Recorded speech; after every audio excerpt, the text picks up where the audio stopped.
माझ्या डोळ्यासमोर ठेवला तर एक विशिष्ट अशी सारणी पॅटर्न आपल्या घरांमध्ये असायचे की त्याच पद्धतीने माझंही वाढणं झालं बालपणापासून.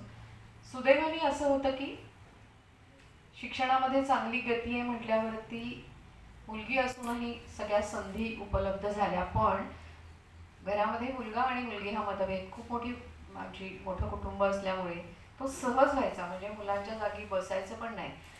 टेबलवरती जर त्याची जागा ठरलेली असेल तर तो उपलब्ध नसला, हजर नसला तरी त्याची जागा रिकामी ठेवण्याचे असे काही छोट्या छोट्या गोष्टी तर मला आठवत आहे. 6वी-7वीमध्ये तो जर कुलदीपक असेल तर आम्ही पण कुलपणत्या आहोत असं मी आणि माझी बहीण म्हणत असू.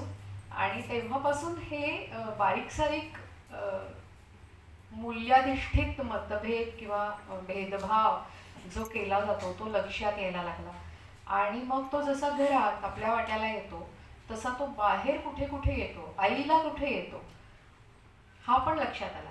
म्हणजे मी एकदा माझ्या आजीला विचारलं होतं की तू कशी काय अशी इतक्या लांब आजोबांशी लग्न करून आलीस. आणि ती माझी आजी खूपच तिला शिकायला मिळालं असतं तर त्या काळात ती IAS वगैरे झाली असती. इतकी तिच्यामध्ये सगळ्या गोष्टींची एक आवाका जो म्हणतो तो होता. आणि त्या मानाने ती एकत्र कुटुंबात पडल्यावरती अक्षरशः आयुष्यभर चुलीत गेलो म्हणतो आपण तशा पद्धतीने 25 माणसांचा स्वयंपाक करण्यात गेलं.